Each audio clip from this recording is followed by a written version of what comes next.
Oiê!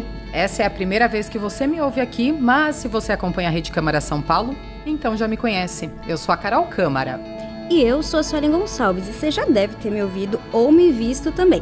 E você deve estar se perguntando, o que a gente está fazendo aqui? A gente explica, né, Su?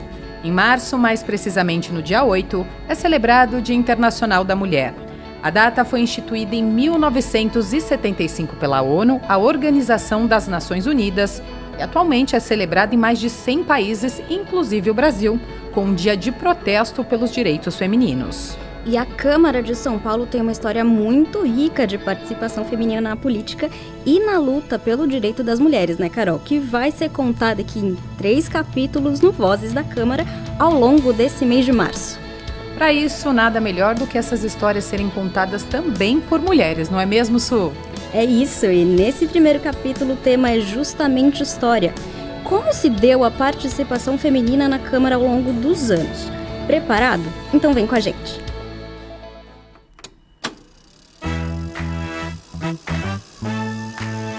Vozes da Câmara.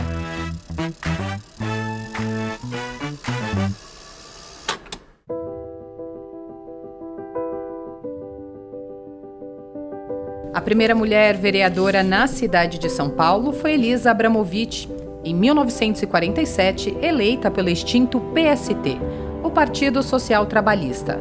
Mas essa história tem uma curiosidade. Na ocasião, Elisa não tomou posse. Por quê? Porque o TSE, o Tribunal Superior Eleitoral, cancelou a inscrição do então partido, ou seja, o mandato da primeira vereadora eleita da cidade de São Paulo acabou antes mesmo de começar. E foi tudo em cima da hora, Su. Às 5 horas da tarde do dia 31 de dezembro de 1947, véspera da sessão solene de posse, um telegrama do TSE chegou à Câmara de São Paulo, que ficava à época no Palacete Prates, no centro da cidade. O documento informava que os registros de todos os candidatos do PST do estado de São Paulo não existiam.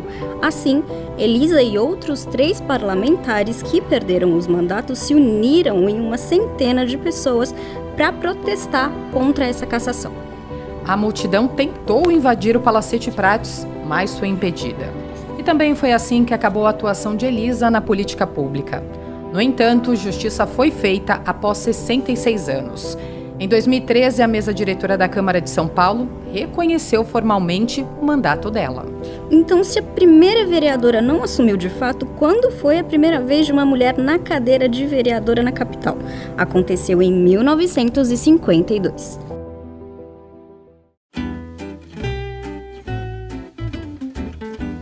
Ana Garbelo Zeglio assumiu o mandato pelo PSP, o Partido Social Progressista, em janeiro de 1952 e ficou até dezembro de 1969. Filha de imigrantes italianos, Ana representava, sobretudo, os bairros do Brás, Paris e Moca. Na mesma legislatura, Dulce Salles Cunha Braga assumiu como suplente e foi a segunda mulher a ocupar uma cadeira na Câmara. A partir daí, houve uma pequena variação. De janeiro de 1956 a dezembro de 1959 foram 3 vereadoras. De janeiro de 1960 a dezembro de 1963, foram 4 mulheres ocupando cadeiras na Câmara. E de janeiro de 1964 a janeiro de 1969, novamente 2 vereadoras. Então, um novo marco, com a segunda maior votação em 1968, para iniciar seu mandato em janeiro de 1969, Teodosina Rosário Ribeiro foi a primeira vereadora negra eleita na capital paulista. Ela era afiliada ao MDB, o Movimento Democrático Brasileiro, que naquela época era oposição ao executivo. Ela se destacou, entre outros pontos, na luta pelas causas sociais, especialmente das mulheres e dos negros, e ficou apenas 2 anos na Câmara Municipal de São Paulo, mas por um bom motivo. Em 1970, Teodosina conquistou uma cadeira na Assembleia Legislativa, onde ficou até 1983. Depois dela, uma mulher assumiu uma cadeira na Câmara apenas na legislatura de fevereiro de 1977 a janeiro de 1983. Muito pouco para uma sociedade majoritariamente feminina. Porém, a história começou a mudar a partir daquele momento.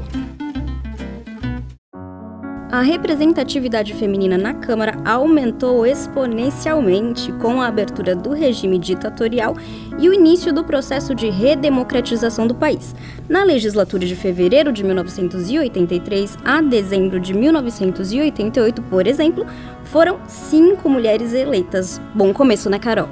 Sim, e aqui vem uma das nossas primeiras personagens e uma das expoentes na história das mulheres na Câmara Sul, Luísa Erundina. Professora e socióloga, ela foi a primeira mulher a comandar a cidade de São Paulo. Foi deputada estadual e hoje está em seu 7º mandato como deputada federal. Mas, antes disso, foi vereadora na Câmara de São Paulo. Seu mandato teve início lá em fevereiro de 1983, ainda na ditadura, e foi até dezembro de 1988. Um marco de sua passagem no Parlamento paulistano foi uma lei de sua autoria que mudou o nome do plenário da Casa de 31 de março, data do golpe, para 1º de maio, Dia do Trabalhador. Além disso, ela também lutou ativamente contra a ditadura sul. Aqui você ouve Luísa Erundina comentando esses 2 temas. Eu substituí o nome anterior, que era 31 de março, portanto, a comemoração do golpe militar. E o 1º de maio é o Dia do Trabalhador. Olha a nossa ousadia.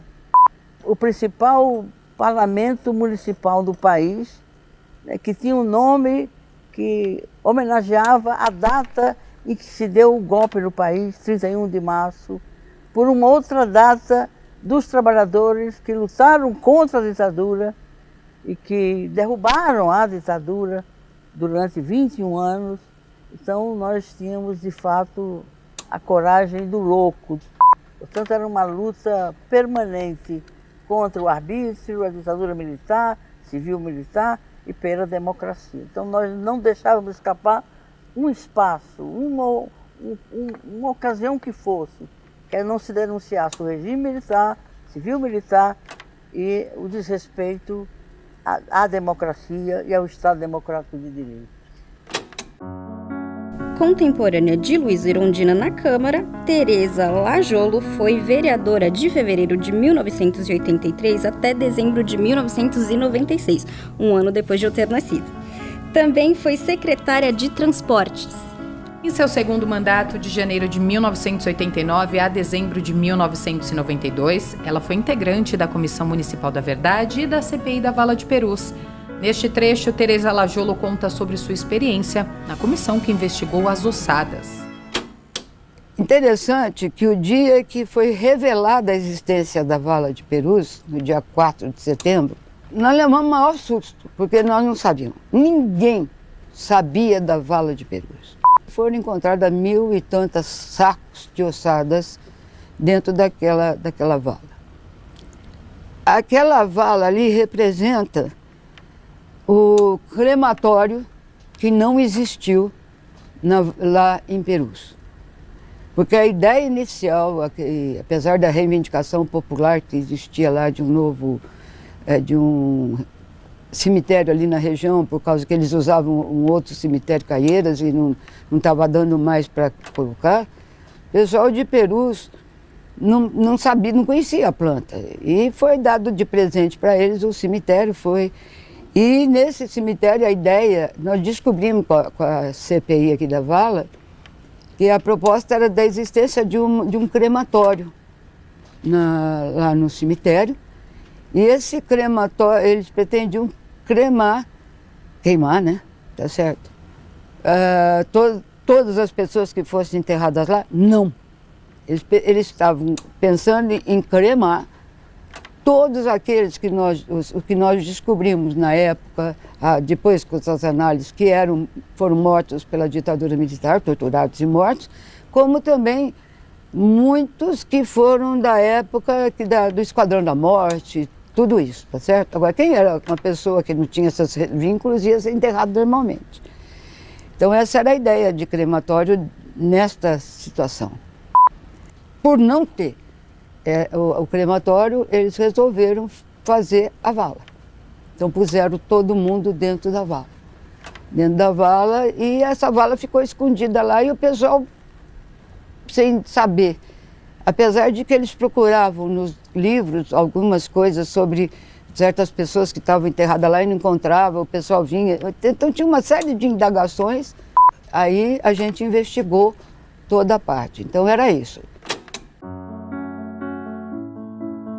Na legislatura seguinte, de janeiro de 1989 até dezembro de 1992, entre reeleitas e novas escolhidas, um novo aumento na participação feminina. Olha que legal. Foram 6 vereadoras. E foi nessa época, Su, que Lídia Correia foi eleita. Ela, que teve 3 mandatos na casa, sempre lutou pelos direitos das mulheres. Aqui, Lídia Correia comenta sua atuação como vereadora em prol das mulheres. E isso era, inclusive, o que me motivava a ter uma atuação firme, uma atuação séria, saber que eu estava representando essas mulheres lutadoras, guerreiras, né? Mulheres que precisam tanto. Isso era o que me animava, que me motivava a exercer o mandato, dentre outras questões, né? Mas essa era uma das questões fortes. Nós fizemos várias manifestações aqui na Câmara, reivindicando maior atenção ao programa de mutirão, aos programas sociais, várias, às vezes até em oposição, né? Batalhando por mais verba, por mais atenção. Fizemos várias manifestações. Além dessas questões específicas, esses movimentos que a gente participava muito, por mais conquistas, tinha uma atuação grande a nível nacional, né, de ver que é o seguinte, uma política melhor no Brasil, econômica, beneficia a todos, mas principalmente as mulheres, né, que poderão ter mais oportunidades de emprego, poderão ter mais atenção a políticas públicas. E, infelizmente, isso não está estabilizado, né? Você tem alguns avanços, tem alguns retrocessos, mas nós vamos seguindo. Acho que a presença da mulher é algo bastante marcante, né? Sentido na sociedade. E as experiências na Câmara naquela época foram variadas, Carol. A vereadora Tita Dias, que veio do movimento sindical bancário e esteve na Câmara entre 1989 e 1992 e de 2003 até 2004, falou um pouquinho do choque entre as duas realidades. Bancário é uma categoria que está na cidade inteira, né, espalhado pela cidade inteira, e na Câmara Municipal, toda aquela minha experiência do Sindicato dos Bancários e da relação com o banco não tinha nada a ver com a política pública que eu teria que desenvolver. Então, claro que eu tinha como foco, né, a juventude, a cultura, a democracia, a solidariedade, eram questões que eu queria trabalhar bastante, mas eu encontrei muita dificuldade quando eu cheguei aqui na Câmara. Primeiro, assim, existe uma tradição que eu nem acho tão assim, não se trata de certo ou errado, mas assim, dos vereadores serem indicados ou eleitos por região. E tem também os temas, mas os temas, por exemplo, a saúde, a cultura, a educação. Então, quem é professor já chega aqui, já tem uma questão, né? Mesmo que ele foi sindicalista, ele já engata aqui num outro. E eu, quando cheguei, então eu me vi assim, mesmo particular, a juventude, a cultura, era bem difícil, porque você não sabia muito, você tinha que se dirigir a cidade inteira. E São Paulo é uma cidade imensa, então eu que tinha um contato muito direto, né, com os bancários, eu aqui me sentia assim, sabe, num pedestal, sem ninguém por perto. Foi muito difícil construir essa relação, porque não adiantava escolher um bairro para tratar da juventude naquele bairro, né? E eu também cheguei com uma rebeldia, tem muito crítica à política desenvolvida, o que eu falo da velha política. E eu já sabia um pouco, e quando cheguei aqui tive a oportunidade de ver de perto e achava um horror.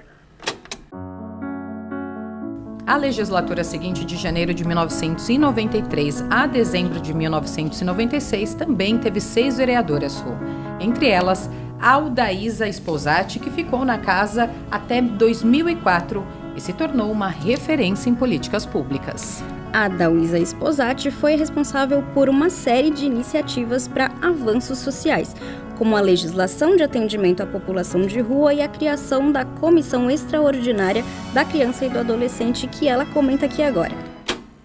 Essa legislação levou 7 anos para ela realmente ser efetivada. Porque, embora aprovada aqui na Câmara, ela foi vetada pelo Executivo. Eu creio que já era Celso Pitta, e isto depois voltou para a Câmara e todo um movimento para a derrubada do veto. E por quê? Porque, fundamentalmente, né, é uma legislação que diz da responsabilidade do poder público, né, em prestar proteção, atenção à população em situação de rua. E a gente hoje está vendo na cidade o caos em que isso está, né? E essa legislação, inclusive, ela colocava a questão da contagem da população em situação de rua. Ou seja, penso que a sociedade nem sempre se dá conta, mas os censos brasileiros, infelizmente o atual atrasado, eles não incluem a população em situação de rua, porque o censo ele se dá por domicílio. Ora, quem não tem teto, só tem a sola do pé, não é contado. Então nós temos, digamos, todo um conjunto de população que não sequer tem o direito a ser incorporada no censo. Então nessa lei, foi uma lei inédita no país, a gente cria a obrigação, né, de que toda gestão municipal, no seu período de 4 anos, faça um censo e a cada 2 anos uma contagem, somente para conferir, né, essa população. Nós criamos a comissão da criança e do adolescente, porque em 90 nós tivemos o Estatuto da Criança e do Adolescente. Então, com isso, não havia um espaço aqui na Câmara para discutir essa questão da criança e do adolescente. Então, foi criado um conjunto de vereadores, né, e eu coordenei esse grupo e criamos esse debate pela primeira vez na cidade. Então, e aqui na Câmara, evidentemente. Então, todo projeto de lei que tinha alguma referência à criança teria que passar por essa comissão, né? Era uma comissão extraordinária, mas teria que passar por ela. Na mesma legislatura foi eleita Ana Maria Soares, que ficou na Câmara até 2003 e presidiu importantes CPIs e comissões na época. Neste trecho, Ana Maria Soares relembra algumas experiências e fala sobre pelo que lutava no Legislativo. Eu participei da Comissão de Saúde. O Calvo era o presidente, que ele era médico, e eu era vice. Foi no tempo da implantação do PAS. E juntava a audiência com 200, 250 pessoas. E os sindicatos médicos visitavam a Câmara. Então, o Calvo já faleceu, tinha coisas boas e limites. Dizia, Ana Martins, não aguento ouvir essas reclamações do povo, dirija aí a sessão. E eu dirigia. Nós defendemos a democracia, a igualdade entre homens e mulheres, o respeito às religiões e que os que trabalham tenham salário justo para ter uma vida digna, uma vida melhor. Suplente naquela legislatura, Ana Maria Quadros entrou na casa em 1995, aí sim no ano em que eu nasci, e ficou lá até 2000. Lá ela aprovou leis de sua autoria sobre o ensino de educação sexual nas escolas públicas de São Paulo e de relações de gênero nas salas de aula. Além disso, no seu segundo mandato, ela teve grandes responsabilidades políticas.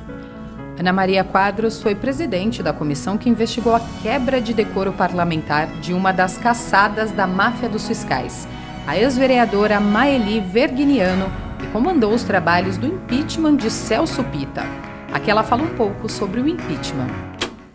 Quem me indicou para presidir a comissão foi o PSDB, foi o partido que me indicou, né? E nós tínhamos uma excelente assessora jurídica, a doutora Marilena, que conhecia muito bem. Então nós seguimos rigorosamente tudo aquilo que a lei exigia. Tanto é que no final dos trabalhos, tanto o pessoal da acusação, que era da OAB, como o que defendia, na época, elogiaram o trabalho da comissão, porque nós somos rigorosamente seguindo a lei passo por passo. Nada foi perdido, né? Porque é preciso que todos os políticos não cometam os mesmos erros, né? A legislatura de janeiro de 1997 até dezembro de 2000 teve de novo um aumento de vereadoras, 8 parlamentares. Entre elas estavam Miriam Atier, que foi suplente e assumiu em definitivo em 1999 e foi vereadora até o ano de 2008. Ela lutou durante sua legislatura por políticas públicas de saúde, especialmente para as mulheres. Aqui, Miriam Atier aborda sua luta para a implementação da cirurgia de reconstrução da mama na rede pública municipal. Quando o ministro Serra era o ministro da Saúde, a então deputada, como é que era o nome dela? Deputada Elvira, ela de Minas Gerais. Ela fez uma lei para que o SUS pudesse fazer a reconstrução da mama para mulheres que haviam tido câncer de mama e que tivessem extirpado a mama. E ela conseguiu, juntamente com, na época, o ministro José Serra, que se fizesse essa cirurgia através do SUS. Sabendo disso, eu disse, São Paulo vai ser a primeira cidade. E liguei para o ministro José Serra e disse, Miriam, faça isso porque o SUS vai apoiar a cidade de São Paulo. E foi um embate comigo na época com a então prefeita Marta Suplicy, porque ela não queria aprovar, sancionar essa lei que acabou sendo votada aqui. E eu disse, nós temos que ter um hospital para podermos fazer essa reconstrução. Na época, nós só tínhamos aqui em São Paulo, na capital, o IBCC, que fazia isso, e no Hospital das Clínicas. Mas a fila era muito grande e a demanda também era muito grande. E a gente não conseguia dar vazão a esses pedidos de cirurgia. E aí eu consegui, no Hospital Municipal do Tatuapé, consegui equipar o Hospital Municipal do Tatuapé para que as cirurgias fossem feitas lá. Mas aí nós tínhamos um outro problema, nós não tínhamos médicos, nós não tínhamos mastologistas, nós não tínhamos uma série de coisas. E aí eu fui procurar então o professor Pinotti, que disse, Miriam, eu vou te ajudar, eu vou levar os alunos da Faculdade Paulista de Medicina e nós vamos tentar emplacar esse serviço lá. E quem iniciou esse serviço conosco foi então o médico Sérgio Mendes. Ele iniciou aquele serviço, levou alguns médicos do Hospital das Clínicas, da Faculdade de Medicina, e nós conseguimos, pelo menos, melhorar a fila, e até nós tivemos aí muitos embates com o IBCC. E aí a gente conseguiu fazer esse trabalho por muito tempo. E entre janeiro de 2001 a dezembro de 2004, um novo crescimento, 9 vereadoras. Uma delas foi Claudete Alves, suplente que assumiu como vereadora em 2003 e ficou na casa até 2008. Segunda mulher negra a ser eleita vereadora, ela lutou pelo empoderamento da população negra da cidade de São Paulo, promovendo políticas de igualdade e combate ao racismo. Claudete Alves também foi autora da lei que tornou o dia 20 de novembro feriado da consciência negra, que ela comenta aqui. Hoje todo mundo fala, né? O 20 de novembro, aí cabe outra coisa aqui que é importante, que as pessoas falam assim, a cidade de São Paulo, 20 de novembro é feriado, mas o que as pessoas não sabem, que nós não só aprovamos o 20 de novembro feriado, como nós regulamentamos na cidade todos os feriados da cidade. Por quê? Em outros municípios que se tentaram aprovar o 20 de novembro em homenagem à consciência negra, a justiça derrubou, a Fiesp, não sei quem, a Associação Comercial. Mas o que eu fiz? Uma que foi um dos carros-chefe da minha campanha, da primeira vez que eu saí como vereadora, foi o 20 de novembro, para enfrentar o racismo e a questão da educação infantil.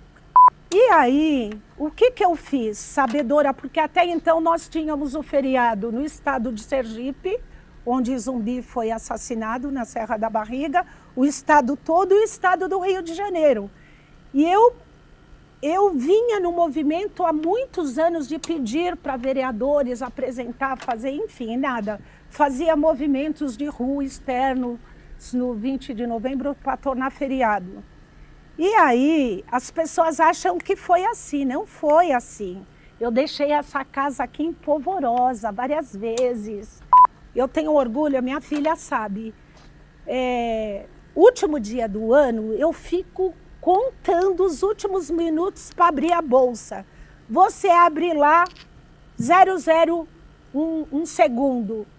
Feriado na cidade de São Paulo, a Bolsa Mundial, em homenagem à consciência negra. Sabe o que é isso? Então, é um enfrentamento aos racismos todos, né? Não só os estrutural. Então, o nosso mandato, nós fizemos isso para a cidade de São Paulo. Contemporânea, Flávia Pereira era suplente e assumiu a cadeira na Câmara em definitivo em 2003, ficando na casa até 2004. No seu mandato, ela abordou temas como gravidez na adolescência e orientação sexual, que estavam na pauta. E uma das suas principais lutas muito importantes foi pela criação da Comissão da Mulher na Câmara, como Flávia Pereira mesma destaca. Como a criação da Comissão da Mulher na Câmara era um projeto de resolução, não foi tão difícil.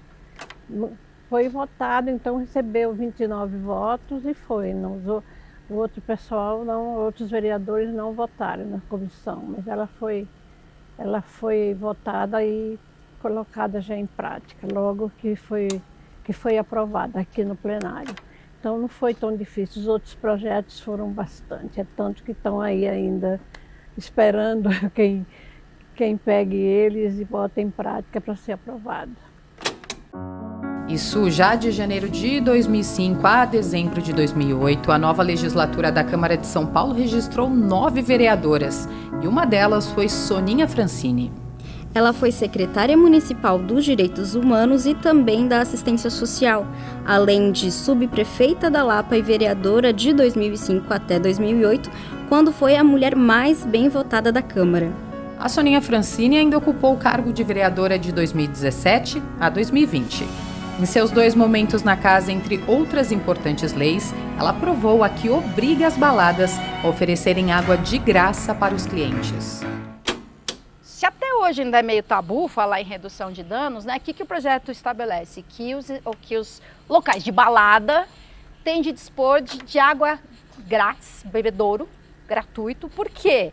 Porque intercalar álcool com água reduz muito os efeitos nocivos de álcool e de outras drogas também, drogas sintéticas comuns em balada, principalmente se a pessoa se hidrata, os efeitos nocivos são muito menores. A gente achar que as pessoas não vão usar substâncias é muito otimismo. Na balada ainda. É muita ingenuidade, né? Ou hipocrisia. Então a gente pensa, o que é redução de danos, né? É você oferecer meios para contrabalançar os efeitos mais negativos do uso de substâncias lícitas ou ilícitas. E isso foi um escândalo, porque é como se você tivesse, na leitura de alguns, estimulando o uso de drogas. Admitindo o uso, mas é mais do que isso, estimulando. Então, na época, o Reinaldo Azevedo fez uma oposição violenta, assim, absurda, uma coisa tão desproporcional também, né? Um colunista da revista Veja e um mandato de vereadora em São Paulo. Então, nesse caso, foi lidar com um movimento, assim, na sociedade, aquilo de a internet, né? As minhas redes, o meu blog, ser invadido, assim, pelos comentários mais horrorosos. Tá vendo essa maconheira? Só podia dar nisso mesmo. Então esse não foi um caso tanto de confronto aqui dentro, foi mais a pressão social. Mas virou lei, você vê? E ali, na mesma época, Carol, também ocupou uma cadeira na Câmara a senadora Mara Gabrilli. Ela é psicóloga, publicitária, ex-secretária especial da pessoa com deficiência, ex-deputada federal e também foi vereadora aqui na Câmara de São Paulo em 2007, quando passou de suplente para definitiva até 2008. Entre outras pautas, Mara Gabrilli lutou para tornar o legislativo paulistano e as políticas públicas da cidade de São Paulo mais acessível. Era uma época em que dificilmente você lia sobre pessoas com deficiência em jornal, revista. Dificilmente você via na televisão, entendeu? Só tragédias. Então, assim, não era uma exclusividade da Câmara Municipal, o desconhecimento. E foi muito importante a minha passagem aqui, assim, claro, com toda a modéstia, mas o que aconteceu? Os vereadores perceberam que tinha uma cadeirante aqui e assim muitos começaram a tirar projetos que um dia pensaram em fazer tirar da gaveta. Muitos começaram a apresentar projetos nessa área. Hoje tem uma comissão aqui de acessibilidade. E então, assim, a gente evoluiu muito, né, nessa época. E eu sinto, assim, vários vereadores acabaram se sentindo parte dessa causa, né? Que foram os vereadores que mais ajudaram, seja na área de calçada, seja em outras áreas. Mas sempre aparecia um querendo aprender mais sobre o tema. E aí, de janeiro de 2009 a dezembro de 2012, a Câmara de São Paulo teve de novo, entre as reeleitas e novas empossadas, 7 vereadoras. Já a legislatura seguinte, de janeiro de 2013 a dezembro de 2016, foram 6 parlamentares. Já de janeiro de 2017 a dezembro de 2020, um salto. 12 vereadoras ocuparam cadeiras no Legislativo paulistano. Uma delas foi Janaína Lima, que ficou na casa até 2024. E durante os seus mandatos, ela defendeu a agenda liberal como foco na facilitação do empreendedorismo, educação, combate à fome e à pobreza também. Aqui a Janaína fala sobre um projeto de sua autoria, o Marco Legal da Primeira Infância, que propiciou 80 mil vagas em creches. Eu, quando cheguei aqui na Câmara, eu buscando consolidar, e muita gente falava para mim, não, mas essa lei é muito complexa. Vai ser muito difícil você conseguir organizar 9 secretarias diferentes para trabalharem num propósito comum. E eu sabia que aquilo poderia mudar a vida das crianças como mudou a minha. Se eu não tivesse entrado naquela creche, eu não estaria aqui. Então, o Marco Legal da Primeira Infância, ele representa, um reencontro da Janaína vereadora com a Janaína da primeira infância, da sua primeira infância.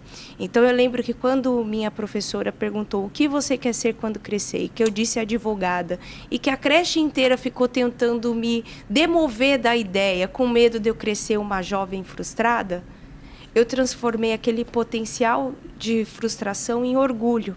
Porque hoje eu vou na casa dessas mesmas pessoas e elas se emocionam, porque elas não conseguem acreditar que aquela menina virou a mulher forte, mãe, decidida, vereadora. Então, eu acho que isso é um ponto de partida quando eu decidi colocar de pé o Marco Legal da Primeira Infância.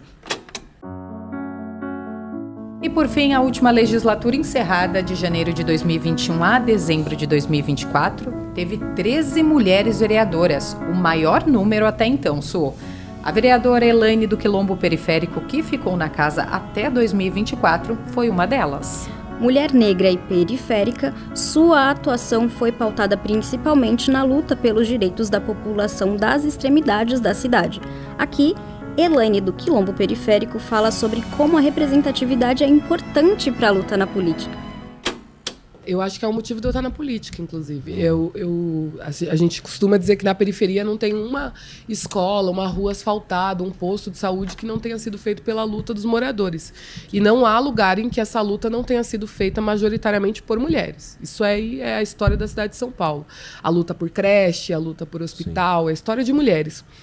Só que quando você vai olhar as representações que tomam conta de contar a história dessas lutas, elas mudam, né? Elas viram geralmente homens e geralmente brancos de classe média. Então, embora você tenha uma articulação no campo progressista, na esquerda, que é o campo que eu me encontro, que eu acredito, né?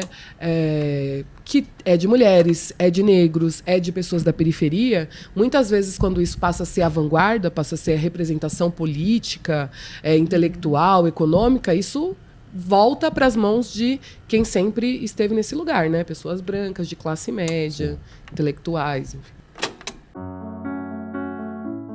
E na mesma legislatura, Jussara Basso assumiu como suplente na casa e foi vereadora entre 2023 e 2024. Sua história na política começou aos 16 anos e se destacou principalmente na luta por moradia. Neste trecho, Jussara Basso conta como entrou na política. Essa aproximação se deu justamente por essa carência, né? Primeiro, por você perceber que as dificuldades que passávamos não era a mesma realidade de uma minoria muito restrita da sociedade paulistana. Eu comecei a trabalhar com 14 anos de idade. Naquela época, o meu salário mal dava para comprar uma cesta básica. Enquanto via-se que os filhos das grandes fortunas, né, dos grandes sobrenomes, eles viviam muito bem, né? Andavam com motorista particular, iam para a escola particular, iam a clubes, comiam bem.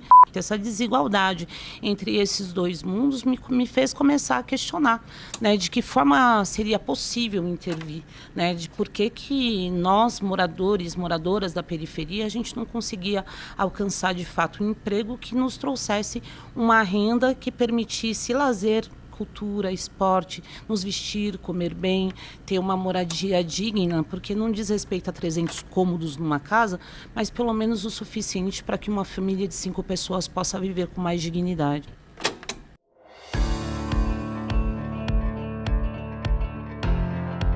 E nas eleições de 2024, as mulheres fizeram história mais uma vez com o maior número de vereadoras eleitas nos últimos anos. Olha isso, Carol. São 20 cadeiras no total, 7 a mais em relação ao ano anterior, um aumento de 53,8%.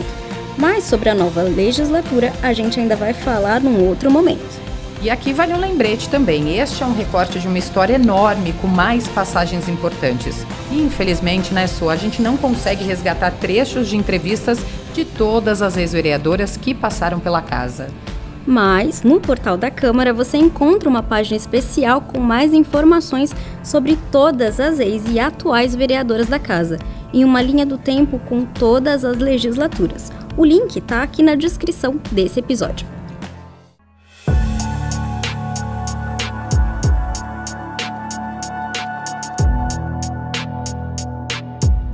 Vozes da Câmara de hoje fica por aqui. Esse episódio foi gravado nos estúdios da Rede Câmara São Paulo, no Palácio Anchieta, e usou áudios do canal oficial da Câmara no YouTube, do YouTube Sounds e do Envato.